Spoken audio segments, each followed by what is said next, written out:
এটা আল্লাহর পক্ষ থেকে সবচাইতে বড় অনুগ্রহ। যালিকা আল্লাযী ইউবাশশিরুল্লাহু ইবাদাহু, আল্লাহ বলেন এই যে কথাগুলো শোনানো হলো, এই কথাগুলি ইউবাশশিরুল্লাহ, আল্লাহ সুসংবাদ দিচ্ছেন ইবাদাহু, তার বান্দাদেরকে।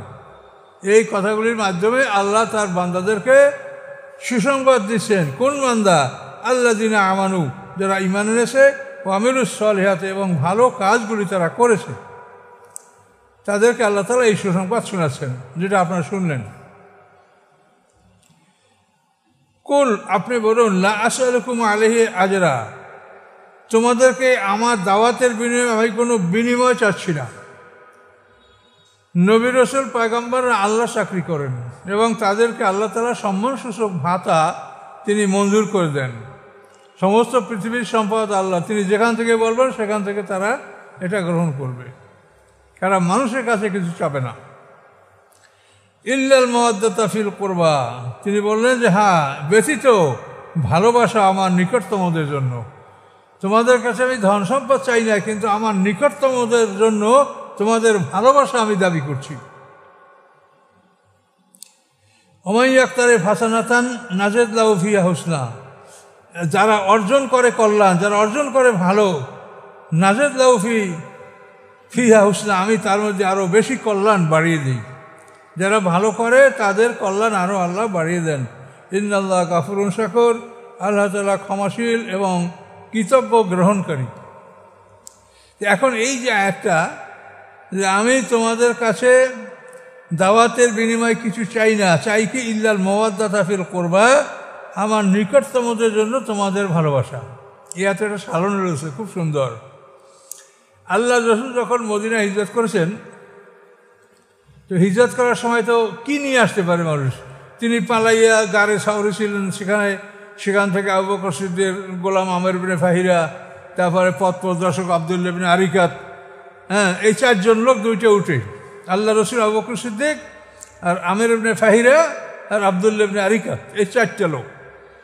এই লোকগুলি 3 দিন পর্যন্ত মক্কা থেকে লুকাইয়া গারে সাউরে ছিল। গারে সাউর তার মধ্যে, এটা মক্কা থেকে কিন্তু দক্ষিণ দিকে, এটা আর মদিনা হলো উত্তর দিকে। আল্লাহ রাসূল যাবেন উত্তর দিকে, কিন্তু তিনি পালাইছেন দক্ষিণ দিকে। এটা তার জ্ঞান, তার যে জ্ঞান ছিল, এটা অসাধারণ জ্ঞান আল্লাহ তাকে দান করছেন। ওইখানে 3 দিন থাকার পর ওখান থেকে তিনি মদিনার উদ্দেশ্যে রওনা করছেন। তিনি মদিনায় গেছেন, কিন্তু কিছু নিয়ে যেতে পারেন নাই, স্বাভাবিকভাবেই তিনি গেছেন। এবং এইভাবে লোহিত সাগরের পার ঘেঁষে এই রাস্তা দিয়া তিনি মদিনা দিকে অগ্রসর হয়েছে, সাধারণ পথ দিয়ে না। ও পথে তো সমস্ত মুশরিকরা তাকে খোঁজ করছে, তাকে আবু বকর হত্যা করতে বলে 100 লালুট পুরস্কার পাবে, আবু জাহেলের ঘোষণা। কাজে সব পথেই দুশ্মন।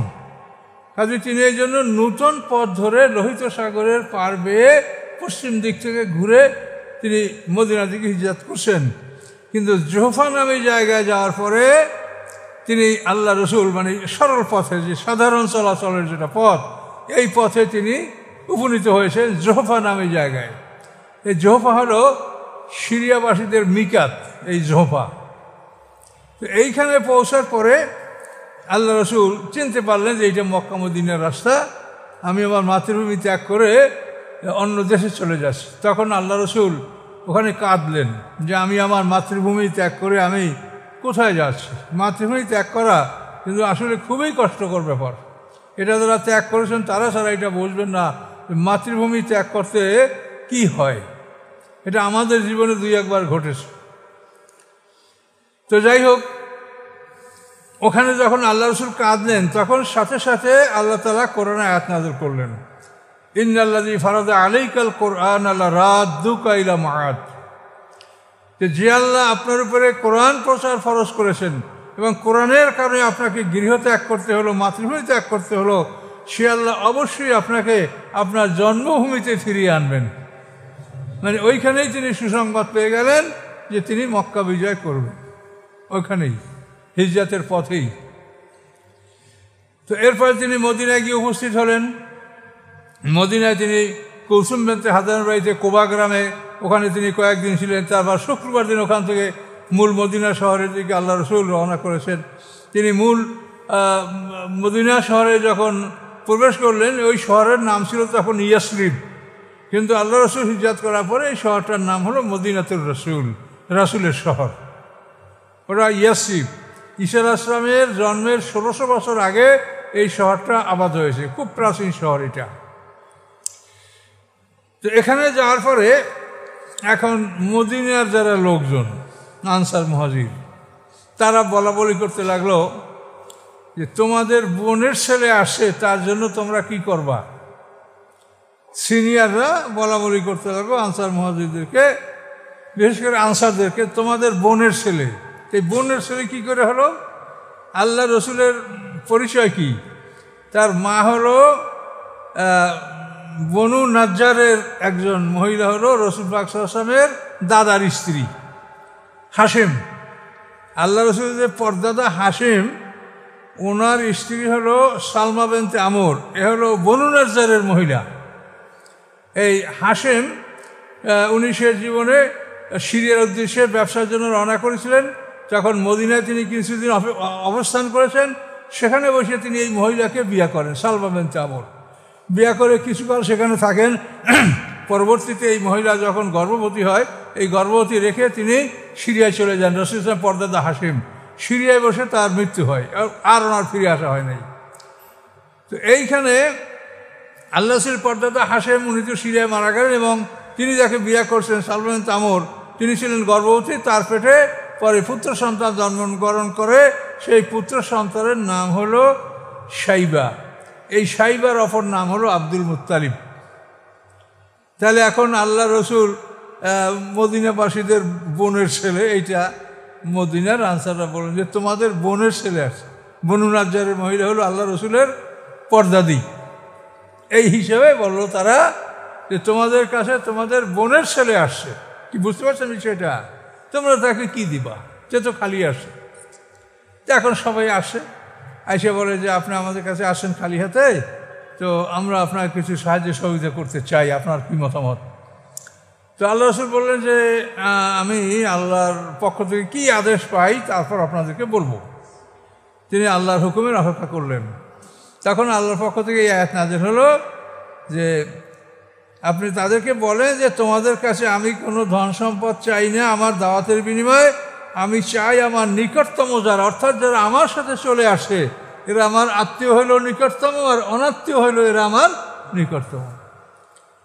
এদেরকে তোমরা ভালোবাসো, এটা আমি চাচ্ছি, আমি চাচ্ছি না কিছু। এই কথা বলার পরে আনসাররা সবাই বুঝে ফেললেন যে আল্লাহ রসুল চাচ্ছেন যে মুহাজিরদেরকে যেন আমরা সেবা যত্ন করি, তাদেরকে যেন থাকা খাওয়ার আমরা ব্যবস্থা করি। এটা আনসাররা বুঝে ফেললেন। বোঝার পরে তারা এই মুহাজিরদের সেবায় তারা নিয়োজিত হলেন।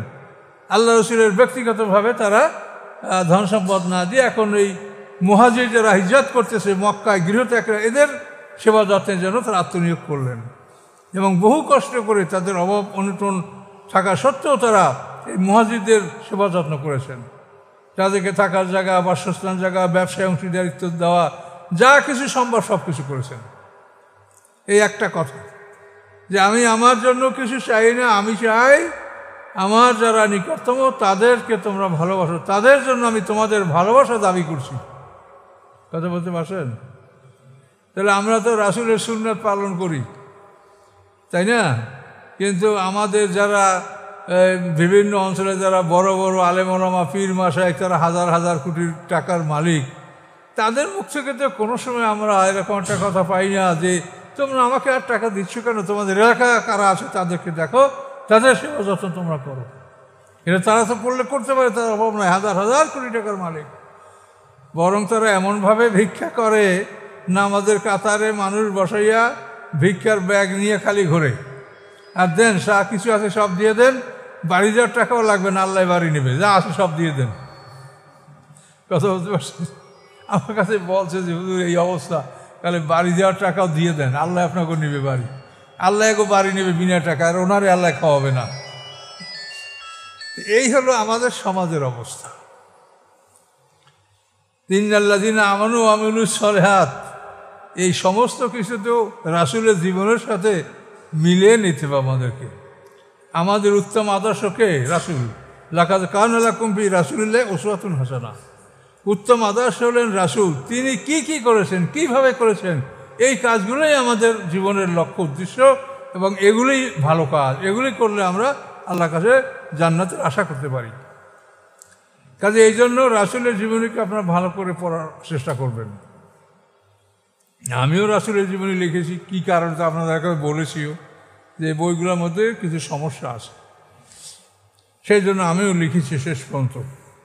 তো এখন বুঝতে পারছেন বিষয়টা, আল্লাহ রাসূল নিজের জন্য কিছু দাবি করলেন না। তিনি বললেন যে আমার নিকটতম যারা মুওয়াদ্দাতা ফিল কুরবা, আমার নিকটতম তারাই তোমার সাথে চলে আসে।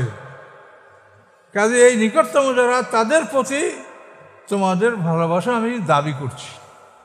তখন সমস্ত আনসাররা এই মুহাজিরদের লালন পালন, তাদের দেখাশোনা, খাওয়া পড়া সব কিছু দায়িত্ব, এবং বিরাট একটা সমস্যার সমাধান হয়ে গেল।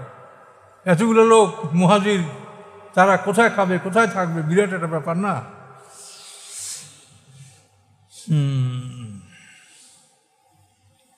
কুল্লা সালাকুম আলী আজরান ইল্লাল মুওয়াদ্দাতা ফিল কুরবা, আমি আমার নিকটতমদের জন্য তোমাদের ভালোবাসা দাবি করছি। আমি ইয়াকুলুনা আফতারা আলাল্লাহি কাযিবান, অথবা তারা বলে মুহাম্মদ সাল্লাল্লাহু আলাইহি ওয়াসাল্লাম আল্লাহর উপরে মিথ্যা রচনা করেছে। মানে এই যে কোরআন পাঠ করছে সেটা আল্লাহর উপরে সে মিথ্যা আরোপ করছে, বলছে এটা আল্লাহর বাণী, এটা আল্লাহর বাণী না, এটা উনি বানাচ্ছে, বানাইয়া বলে মিথ্যা, নাউযুবিল্লাহি মিন যালিক। অথবা তারা বলে যে আল্লাহর উপরে মুহাম্মদ আল্লাহর উপরে মিথ্যার রচনা করেছে। আল্লাহ বলে ফাইয়াশা আল্লাহু ইয়াকতিম আলা কালবিক, আল্লাহ ইচ্ছা করলে আপনার অন্তরকে সিল করে দিতে পারতেন, যাতে আপনার অন্তরে তাদের এই কথার জন্য আপনি কষ্ট না পান। মানে এই কথাগুলি আল্লাহ রাসূল খুবই কষ্ট পেতেন। তো আল্লাহ বলছেন যে আল্লাহ যদি ইচ্ছা করতেন যে আপনার কলবের উপরে আল্লাহ মোহর মেরে দিতেন, মানে কলবটা, আপনার অন্তরটা এমনভাবে আটকাই দিতে পারতেন যে এর মধ্যে যেন ওদের এই বেদনাদায়ক কথার কষ্টগুলো যেন আপনার অন্তরে না ঢোকে। এটা আল্লাহ ইচ্ছা করলে করতে পারতেন। ওয়ায়াহুল্লাল বাতিল, এবং মিটিয়ে দিতে পারেন আপনার থেকে বাতিলগুলি দূর করে দিবেন। ওই হিব্বুল হাক্কা, এবং সত্যকে তিনি প্রতিষ্ঠা করতে পারেন ইচ্ছা করলে। বেকালিমাতি, আল্লাহর আদেশক্রমে। ইন্নাহু আলিমুম বিযাতি সুদূর, নিশ্চয়ই তিনি সকলের অন্তরে কি আসে তিনি তা সম্পর্কে অবগত আছেন। রাসূলকে সান্ত্বনা দিয়েছেন যে আল্লাহ ইচ্ছা করলে এটা করতে পারেন, আপনি ধৈর্য ধারণ করেন, শান্তি একদিন আসবে ফিরে। হিজরতের 8 বছর পরেই তো মক্কা বিজয়। তখন মুহাম্মদ সাল্লাল্লাহু আলাইহি ওয়াসাল্লামের সম্মান যে পালাই আসে যে মক্কা থেকে, তাকে হত্যা করার জন্য পুরস্কার ঘোষণা করা হয়েছে। 8 বছর পরে তারা সব কাকাবার সামনে মাথা নত করে বসে আসে যে মুহাম্মদ সাল্লাল্লাহু আলাইহি ওয়াসাল্লাম আমাদের জন্য কি আদেশ দেয়, কি হত্যার আদেশ দিবে না ক্ষমার আদেশ দিবে? সব বাহাদুরি, অহংকার সব ধূলিসাৎ হয়ে গেল। কাবা ঘরের সামনে মাথা নত করে তার বসে থাকলো। কোথায় পালাবে? পালাবার জায়গা নেই। হুয়াল্লাযী ইয়াকবালু তাওবাতা আন ইবাদিহি ওয়া ইয়াফু আনিস সাইয়্যাত ওয়া ইয়ালামু মা তাফআলুন। আল্লাহ বলেন তিনি তো সেই আল্লাহ, ইয়াকবালু তাওবাতা আন ইবাদিহি, যিনি বান্দার তওবা কবুল করেন। বান্দা যখন আল্লাহর কাছে ফিরে আসে, তওবা শব্দ তো ফিরে আসা, তখন আল্লাহ তাআলা তাকে গ্রহণ করেন। ওয়াফু আনিস সাইয়্যাত, এবং তার সমস্ত অপরাধগুলি ক্ষমা করে দেন। ওয়ালামু মা তাফআলুন, এবং তিনি জানেন তোমরা যা করো। আমরা যা করি আল্লাহর সামনে করছি, আল্লাহ আমাদের উপস্থিত, আল্লাহর উপস্থিতিতে আমরা ভালো মন্দ যা করি আমরা করছি, আল্লাহ সব দেখেন। ওয়াস্তাজিবুল্লাযিনা আমানু ওয়া আমিলুস সালিহাত, ডাকে সাড়া দেন আল্লাহ তাআলা। কাদের ডাকে? আল্লাযিনা আমানু ওয়া আমিলুস সালিহাত, যারা ঈমান এনেছে, ভালো কাজ করেছে, তাদের ডাকে আল্লাহ তাআলা সাড়া দেন। আর কি করেন? ওয়াজিদু মিন ফাদলি, এবং তার অনুগ্রহ তাদেরকে বাড়িয়ে দেন। ঈমানদার আমলে সালেহ যাদের মধ্যে আসে তাদের প্রতি আল্লাহর অনুগ্রহ আল্লাহ বাড়িয়ে দেন। ওয়াল কাফিরুনা, এবং যারা কাফের লাহুম আযাবুন শাদীদ, তাদের জন্য কঠিন শাস্তি। দেখেন এই একটা আয়াতের এই মুমিনের কথা, এই কাফের কথা, এইটার নাম হলো মাসানিয়া। যে কোরআনে প্রত্যেকটা বিষয় মানে দুই দুই করে নাযিল হয়, একটা মুমিনদের জন্য, একটা কাফেরের জন্য, একটা ভালো একটা মন্দ। এটা হলো মাসানিয়া। এরপর সামনে আল্লাহ বলেন ওয়ালা বাসাতাল্লাহু রিজকা লিবাদিহি লাবাগাউ ফিল আরদ, যদি আল্লাহ বিস্তার করে দেন রেজেক তার বান্দাদের জন্য, আল্লাহ বাগাফিলা, তাহলে পৃথিবীতে তারা বিদ্রোহ করবে। অভাব অভিযোগ না থাকলে মানুষের মধ্যে অহংকার আসে, মানে মনের মধ্যে একটা অন্যরকম গরম হয়, ওকে মারবো, ওকে ধরবো, কী হবে, আমার তো আছে, লাগলে 10 লাখ টাকা ব্যয় করবো আর ঘুণ করে ফেলাবো, এইসব চিন্তা কিন্তু মানুষের মধ্যে আসে। এটা স্বাভাবিক একটা অবস্থা। সেই জন্য আল্লাহ বলেন যে আমি যদি আমার বান্দার রেজেক বাড়িয়ে দেই তাহলে পৃথিবীতে তারা বিদ্রোহ করবে। ওয়ালাকি ইউনাজ্জিলু বিকাদারে মেয়াশা, বরং তিনি নাজেল করেন খাদ্য একটা পরিমাণ মতো, যে পরিমাণ তিনি ইচ্ছা করেন। এটা আপনার স্বাভাবিকভাবে দেখতে পারেন। আমরা তো শহরের মানুষ, এটা বুঝতে একটু কষ্ট হবে। গ্রামের পরিবেশ, যদি দেশে ফসল ভালো হয়, মানুষের সর্ব অবস্থা ভালো থাকে, তখন গ্রামের মাতুব্বরা সর্দারা মনে করে একটা সার্কাস পার্টি আনিয়ে 1 মাস চালাইলে বহু টাকা লাভ হবে, বা একটা যাত্রা পার্টি আনিয়ে যদি গ্রামে 1 মাস চালাইতে পারি, সবাই হাতে পয়সা আছে, এগুলো ভালো চলবে। আর যদি অভাব থাকে তখন কিন্তু সার্কাস পার্টিও কেউ আনবে না, আর যাত্রা পার্টিও কেউ আনবে না, যাকে লোকসান হবে। তাহলে এই সম্পদ বাড়ায়া দিলে তাতে মানুষের ক্ষতি হতে পারে। এই জন্য আল্লাহ তাআলা সম্পদটাকে তিনি নিয়ন্ত্রণ করেন, বিশেষ করে তার বান্দাদেরকে নিয়ন্ত্রণের মাধ্যমেই তাদেরকে আল্লাহ দান করে থাকেন। ওয়ালাকি ইউনাজ্জিলু বিকাদারি মা ইয়াশা ইন্নাহু বিইবাদিহি খাবীরুম বাসীর, নিশ্চয়ই আল্লাহ তাআলা বান্দাদের সম্পর্কে খবর রাখেন এবং দেখেনও। খবর রাখে তো না দেখে, আর দেখেন মানে তো দেখেনও খবর রাখেন, দুটোই করেন আল্লাহ। ওহুয়াল্লাযী ইউনাজ্জিলুল গায়সা মিন বা'দি মা কানাতু, তিনি সেই আল্লাহ যিনি নাজেল করেন বৃষ্টি মিন বা'দি মা কানাতু, এর পরে যে তারা নিরাশ হয়ে পড়েছে, বৃষ্টি হয় না, বৃষ্টি হয় না, ফসল নষ্ট হয়ে যাবে, ক্ষেত খামার নষ্ট হয়ে যাবে, তারা নিরাশ। এই নিরাশ হওয়ার পরে হঠাৎ করে আল্লাহ তাআলা বৃষ্টি পাঠিয়ে দেন। ওয়ানশুর রহমাতাহু, এবং তিনি উন্মুক্ত করে দেন তার রহমত, তার রহমত তিনি খুলে দেন বৃষ্টির মাধ্যমে। ওহুয়াল ওয়ালিয়ুল হামিদ, তিনি অভিভাবক, তিনি রক্ষাকারী, তিনি প্রশংসিত আল্লাহ। অমেন আয়াতিহি, এবং আল্লাহর নিদর্শন কি কি? আল্লাহর নিদর্শনের মধ্যে রয়েছে এইগুলি নিদর্শন। দেখেন কি, খালকুস সামাওয়াতি ওয়াল আরদ, আকাশ পৃথিবী সৃষ্টি করা, এটা আল্লাহর একটা নিদর্শন। তিনি যে আছেন তার একটা পরিচয়। এই আকাশ পৃথিবী আল্লাহ ছাড়া কেউ সৃষ্টি করেছে এমন পৃথিবীতে আজ পর্যন্ত কেউ দাবি করে নাই যে এটা আমি বানাইছি, আল্লাহই সৃষ্টি করেছেন। এই জন্য হলো এটা আল্লাহর নিদর্শন, চিহ্ন। আমা বাসসা ফীহি মিন দাব্বা, এবং এই আকাশ পৃথিবীর মধ্যে যে তিনি বিচরণকারী জীবজন্তুগুলি প্রেরণ করেন। আপনি একটা বিল যখন শুকিয়ে যায়, কোনো একটু পানি নেই, কোনো জায়গায় একটা মাছ আমরা রাখি না, সব ধরে ফেলছি। আবার যখন বর্ষাকালে বিলটা পানিতে টয়টুম্বুর হয়ে যায়, আবার এই বিলে দেখেন সব মাছ, সব পাখি। কোথা থেকে আসে? কে পাঠাইলো এগুলি? পাহাড়গুলি দেখবেন মানে খরার মৌসুমে তামার মতো দেখা যায়, সব পাহাড়গুলি কিচ্ছু নেই, একটা ঘাস সবুজ কিচ্ছু নাই। যেই বর্ষা পরে পাহাড়গুলি মনে হয় যেন ঘন জঙ্গল, পাহাড়ই দেখবেন না, মনে জঙ্গল। তখন তার মধ্যে দেখবেন মানে নানা রকমের পাখি, নানা রকম জীবজন্তু, এই হনুমান, খরগোশ, তারপরে অন্যান্য সব, এগুলি আপনারা দেখতে পাবেন। আপনারা সাধারণত এই খেতে খামারে যারা এই খুর চাষ করেন, এই ক্ষেতগুলোর মধ্যে খরগোশ পাওয়া যায় না।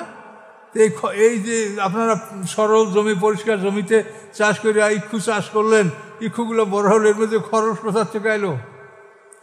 এগুলি আল্লাহ তাআলার কুদরত। এই কথাই আল্লাহ বলেন যে আমি আকাশ পৃথিবী সৃষ্টি করছি, এবং উভয়ের মধ্যে অর্থাৎ আকাশ পৃথিবীর মধ্যে, আকাশে দ্বারা বিভিন্ন রকমের পাখি,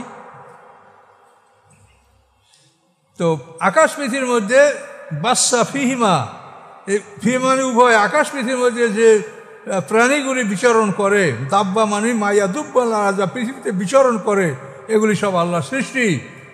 যখন এগুলি আল্লাহ সব সৃষ্টি করেছেন, ওহু আল্লাহ জামিম ইযা ইয়াশাউ কাদির, তিনি যখন ইচ্ছা করবেন তখন এগুলি একত্রিত করার ক্ষমতা রাখেন।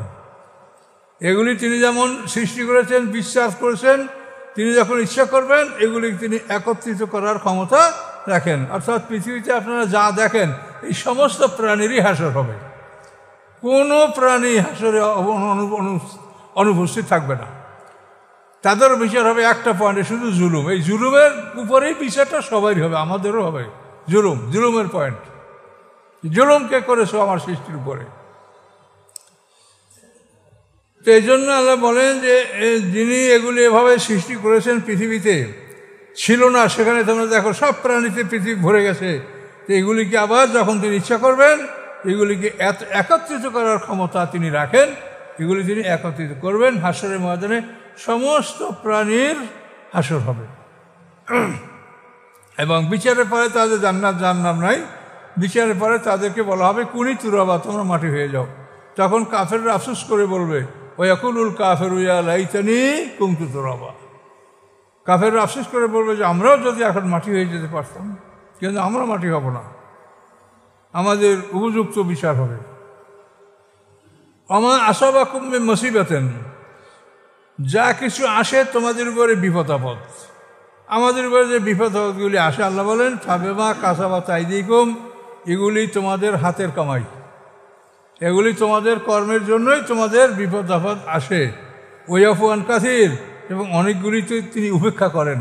তোমরা যে অন্যায়গুলি করো প্রত্যেকটা অন্যায় শাস্তি তোমাদেরকে দুনিয়াতে দেন না। ওয়াফু আন কাসির, অনেকগুলি তিনি ক্ষমা করে দেন। অন্যায় করেছে আল্লাহ ক্ষমা করে দেন, কিছু অংশের শাস্তি দুনিয়ায় তোমাদেরকে আল্লাহ দান করেন দেন, যাতে তোমরা আল্লাহর পথে ফিরে আসো। আমান তুমবে মুজিজিনা ফিল আরদ, এবং তোমরা পৃথিবীতে আল্লাহকে অপারক করতে পারবে না, দুর্বল করতে পারবে না, যে আল্লাহকে দুর্বল করে তোমরা আর কোথাও পালিয়ে যাবে, তোমরা কোথাও হারিয়ে যাবে, পালিয়ে যাবে, এটা তোমরা পারবে না। আল্লাহকে অক্ষম করতে পারবে না পৃথিবীতে। ওয়ামালাকুম মিন দুনিল্লাহি মিন ওয়ালি, এবং নাই তোমাদের জন্য আল্লাহ ব্যতীত কোনো অভিভাবক, কোনো রক্ষাকারী বন্ধু ওয়ালা নাসির, এবং নাই কোনো সাহায্যকারী, কেউ আল্লাহ ছাড়া সাহায্য করতে পারবে না। আমেন আয়াতিল জাওয়ারে ফিল বাহার, আল্লাহর নিদর্শনের মধ্যে নিদর্শন হচ্ছে চলমান নৌকাগুলি সমুদ্রের মধ্যে। সমুদ্রের মধ্যে বিশাল বড় বড় নৌকা, ইঞ্জিন আবিষ্কার হওয়ার আগে তো বড় বড় কাঠের নৌকা পাহাড়ের মতো বাদামে চলতো সেগুলি, আর ইঞ্জিন আবিষ্কার হওয়ার পর তো ইঞ্জিনের জাহাজ। এত পৃথিবীতে এখন তো এক একটা জাহাজ মনে হয় একটা শহর, 32 তলা জাহাজ, কি মনে করেন?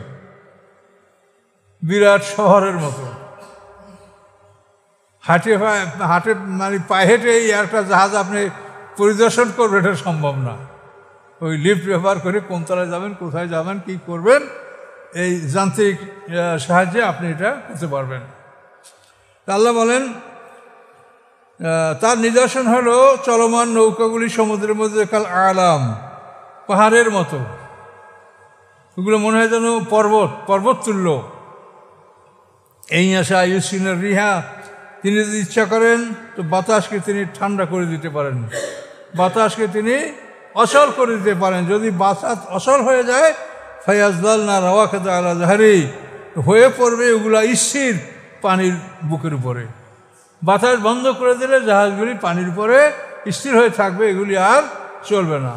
ইঞ্জিন আবিষ্কার সম্ভবত 1792 বা কিছু আগে পরে ইঞ্জিন জেমস ওয়াট সর্বপ্রথম বাষ্পীয় ইঞ্জিন আবিষ্কার করছে 1700 খ্রিস্টাব্দের মধ্যে। ফাইয়াজদাল্লা রওয়াকাদাল্লা জাহারি, যদি তিনি বাতাসকে বন্ধ করে দেন তাহলে এটা পানির উপরে সমুদ্রের বুকে স্থির হয়ে থাকবে। ইন্না ফি যালিকা লায়াতাল লিকুল্লি সাব্বারিন শাকুর, নিশ্চয়ই এর মধ্যে রয়েছে নিদর্শন সকল ধৈর্যশীল সকল কৃতজ্ঞ বান্দাদের জন্য। এর মধ্যে নিদর্শন রয়েছে আল্লাহ কীভাবে তোমাদেরকে চলাচলের ব্যবস্থা করছেন। এবং বাতাস হলে আপনি বাতাসের যেদিকে চলবেন, এই বাদাম সেইলিং করে, অর্থাৎ বাদামের জাহাজগুলি, আপনি যদি বাতাস উত্তর দিক থেকে আসে, আপনি যদি উত্তর দিকে চান আপনি সেদিকেও যাইতে পারবেন। আপনি যেদিকে চান সেদিকে, ওই বাদামের সেটিং এমনভাবে আসে যে বাতাস থাকলেই হলো, তাহলে আপনি যেদিকে ইচ্ছে সেদিকে চলতে পারবেন। এগুলি বাদাম যে পাল যেটা বলে হয়, এটা বাদাম বলে কেরম বাসে পাল, এই পাল তুলে আপনি জাহাজকে আপনার ইচ্ছা মতো যদি ইচ্ছা সেদিকে চালাতে পারবেন। আল্লাহ বলেন আউ ইউবিকুন্না বিমা কাসাবু, অথবা তিনি তাদেরকে ধ্বংস করে দিতে পারেন তাদের উপার্জনের জন্য। যারা পাপ কাজ করেছে তাদের পাপের জন্য আল্লাহ ইচ্ছা করলে জাহাজগুলি তিনি ধ্বংসও করে দিতে পারেন। ওয়াফান কাসির, কিন্তু অনেকগুলি তিনি ক্ষমা করেন। টাইটানিক জাহাজ, বার্কেনহেড জাহাজ, এসব বড় বড় পৃথিবীর জাহাজগুলি আল্লাহ ধ্বংস করেছে, এবং তার পিছনে বড় বড় পাপ যে আছে সেটাও আপনারা এগুলি ইতিহাস পড়ে জানতে পারবেন, যে এই জাহাজগুলি ধ্বংসের পিছনে বড় বড় পাপ কাজ সংগঠিত হয়েছে, ফলে আল্লাহ তাআলা গজব দিয়ে দিকে আল্লাহ ধ্বংস করেছে। ওয়ালাম আল্লাযীনা ইউজাদিলুনা ফি আয়াতিনা, ওয়ালাম এবং জানেন আল্লাহ তাআলা তাদেরকে, ইউজাদিলুনা ফি আয়াতিনা যারা তর্কে লিপ্ত হয় আমার আয়াতগুলির মধ্যে, কোরআনের মধ্যে আল্লাহর আয়াতের মধ্যে যারা তর্কে লিপ্ত হয়, আল্লাহ বলেন আমি তাদেরকে জানি। মা লাহুম মিন মাহিস, তাদের পালাবার কোনো স্থান থাকবে না। অনেকে বলে যে আল্লাহ কোরআন এটা দিলেন না কেন, এটা কিন্তু একটা বেয়াদবি, চরম বেয়াদবি। আজকেও আমাকে আজকে বিকেলে একজনে মোবাইল করছে যে খতনা করা লাগবে, তো এটা আল্লাহ কোরআনে বললেন না কেন, বলেন এটা আপনার আর আমার ইচ্ছে মতো আল্লাহ কোরআনে বলবে? কোরআনে যদি এইরকম সব কথা আপনার আমার ইচ্ছে মতো সব কথা কোরআনে থাকতো, তো এই কোরআন কি এইরকম হইতো? তাহলে কোরআন তো ট্রাকে করেও বহন করা যেত না। আমাদের যা চাহিদা, আমাদের যা পদ্ধতি, কি সব কোরআনে এভাবে দিবে? সংক্ষিপ্ত আকারে এই কোরআনে অনেক কিছু করেছে, এবং কোরআনের যে শিক্ষক রাসূল তার মাধ্যমে এর ব্যাখ্যাগুলি আমরা জানতে পারছি। ওয়াইজিবতালা ইব্রাহিম কালেমাতেন, ওয়াইজিবতালা ইব্রাহিম রব্বু কালেমাতেন, এই যে সূরা বাকারা আয়াত, এইখানে বলা হয়েছে ইব্রাহিম আলাইহিস সালামকে আল্লাহ কয়েকটা বাণীর মাধ্যমে পরীক্ষা করেছেন। সেই পরীক্ষার বাণী কতগুলো কাজের আদেশ দিয়েছেন, তার মধ্যে খতনার আদেশটাও আছে। এটা আল্লাহ রসুল বলছেন, হাদিসে আমরা এটা পেয়েছি। এখন আপনাকে এটা কোরআনে থাকা আপনার ইচ্ছা মতো, এ ধরনের কথা বলা বেয়াদবি। আল্লাহ যেটা বলেছে আমরা নীরবে সেটা বোঝার চেষ্টা করেন, ওর উপরে প্রশ্ন করেন না। প্রশ্ন করার কোনো ক্ষমতা আপনার আমার নাই। ফামা উতীতুম মিন শাইইন ফামাতাউল হায়াতিদ দুনিয়া, তোমাদেরকে যা কিছু দেওয়া হচ্ছে এটা হলো দুনিয়ার ভোগবিলাস, ধন সম্পদ আসবাবপত্র, ওগুলি সব দুনিয়ার ভোগবিলাস। ওমা ইনদাল্লাহি খায়র, এবং আল্লাহর কাছে যা সংরক্ষিত আছে, যা তোমাদেরকে এখনো দেন নাই, এইটা উত্তম। ও আবকা, এবং চিরস্থায়ী। লিল্লাযিনা আমানু, তাদের জন্য যারা ঈমানদার। ওয়া আলা রাব্বিহিম ইয়াতাওয়াক্কালুন, এবং যারা আল্লাহর উপরে নির্ভর করে, তাদের জন্য আল্লাহর কাছে যেটা আছে, এই দুনিয়ায় যেটা তোমরা ভোগবিলাস করছো, যেটা পাচ্ছ, তার সাথে আল্লাহর কাছে যেটা আছে সেটা অতি উত্তম, অনেক উন্নত মানের। আল্লাহ বলছে আল্লাযীনা ইয়াজতানিবুনাল কাবায়ির ইসমা, যারা বেঁচে থাকে কাবায়ির ইসমা, বড় বড় অপরাধ থেকে, অল ফাওয়াহিশ, এবং অশ্লীল কাজ থেকে। তাহলে কাবায়রা বড় বড় অপরাধগুলি যদি আপনি না করেন, তাহলে ছোটগুলো আল্লাহ মাফ করে দেবে।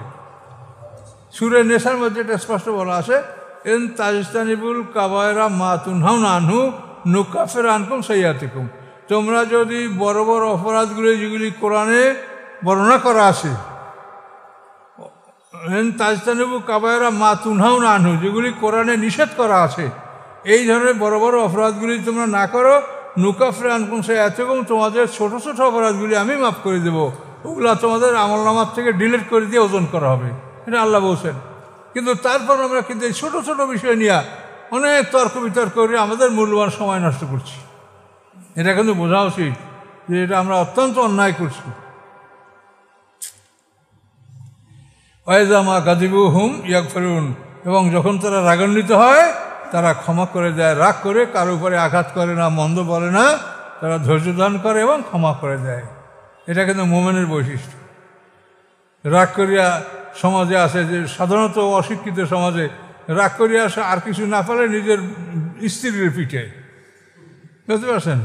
দুর্বল পয়েন্ট হলো এইখানে, তার তো কেউ নাই, তাকে মারা যায়।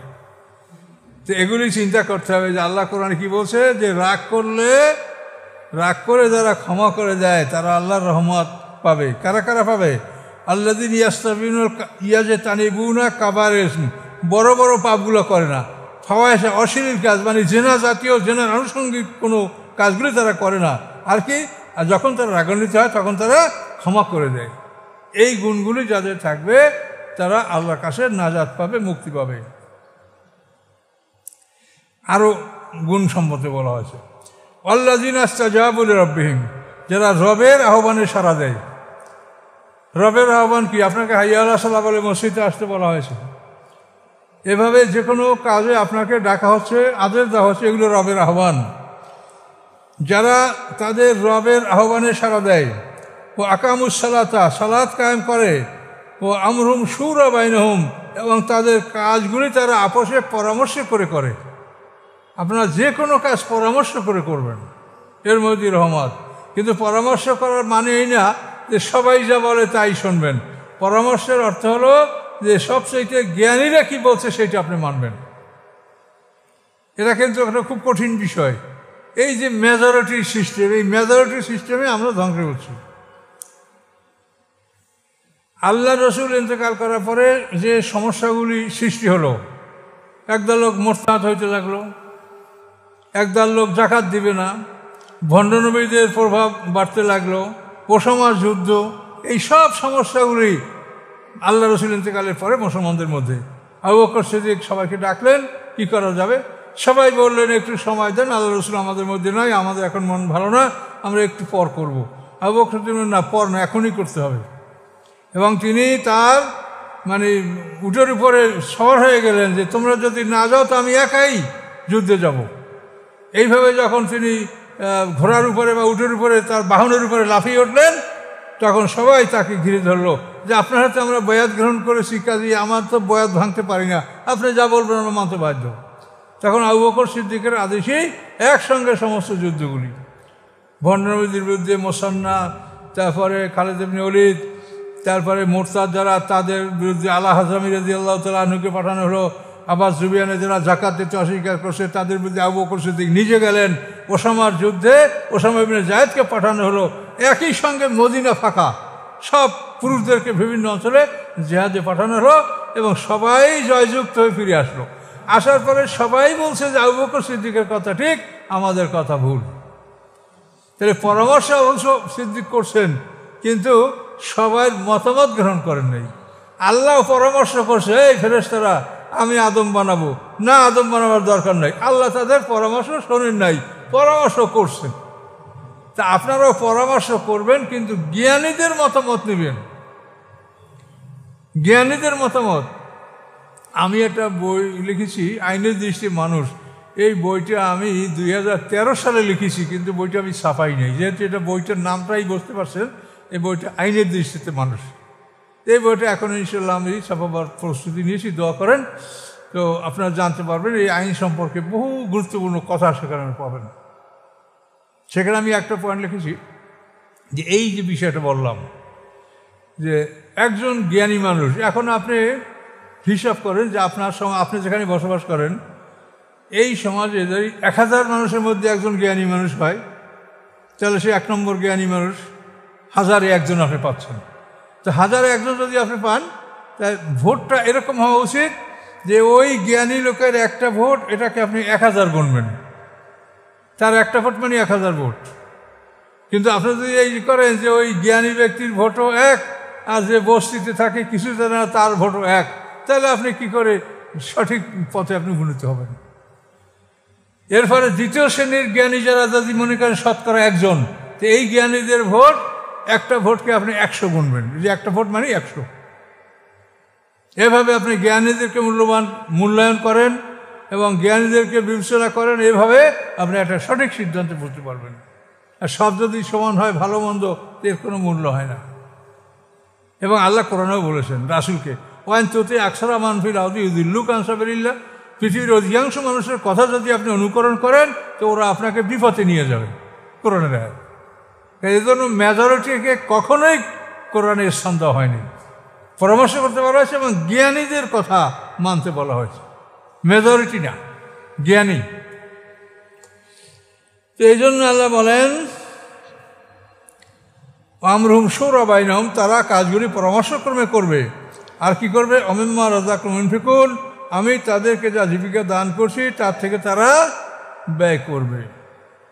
তো ব্যয় আমরা কি করছি সেটা হাসরের ময়দানে হিসাব দেওয়ার সময় বুঝবেন যে পৃথিবীতে আল্লাহ তাআলা যত মানুষ পাঠাইছেন সবাই রিজিক পাঠাইছেন, কিন্তু তারপরও পৃথিবীতে মানুষ অনাহারে মরছে কেন? নেতারা জবাব দাও।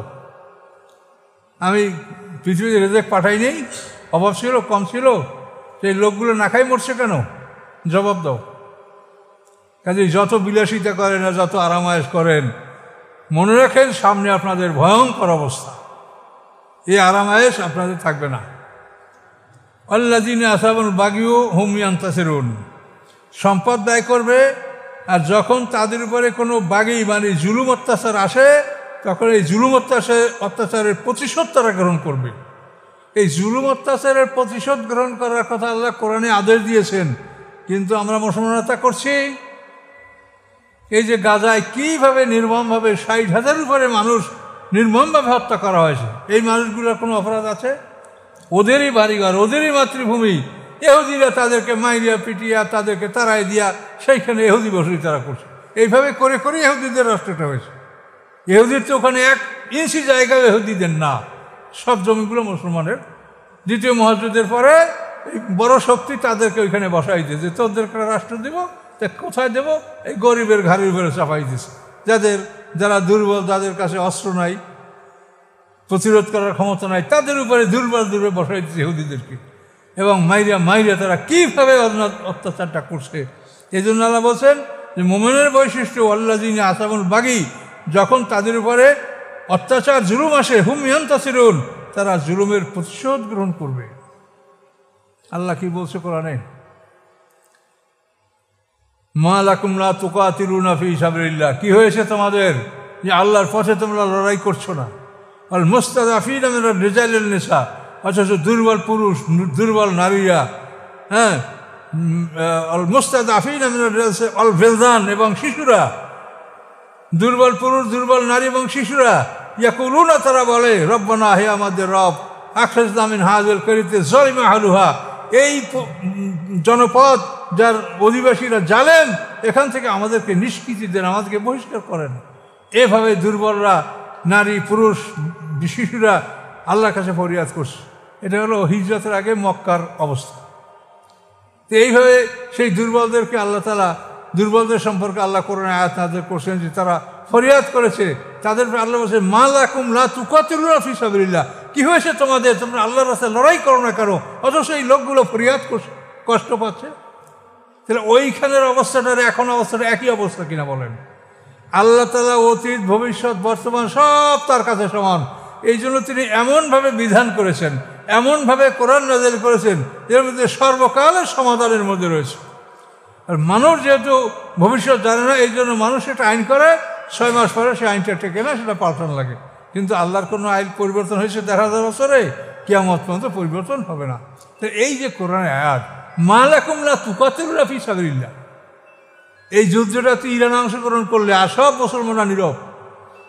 যা ইরানদের ফতোয়া দেন ইরান কাফের আর আপনারা মুসলমান। কি ইরান কাফের, আপনারা মুসলমান? যেখানে ডাইরেক্ট কোরআনের আয়াত, সেটা আপনারা খেলাফ করছেন। আর ওরা যাই হোক, ওরা সেটার জন্য আন্দোলনটা করছে। কাজে হাসরের ময়দানে আপনাকে লেবাস পোশাক আর পাগড়ি দেখে বিচার হবে না।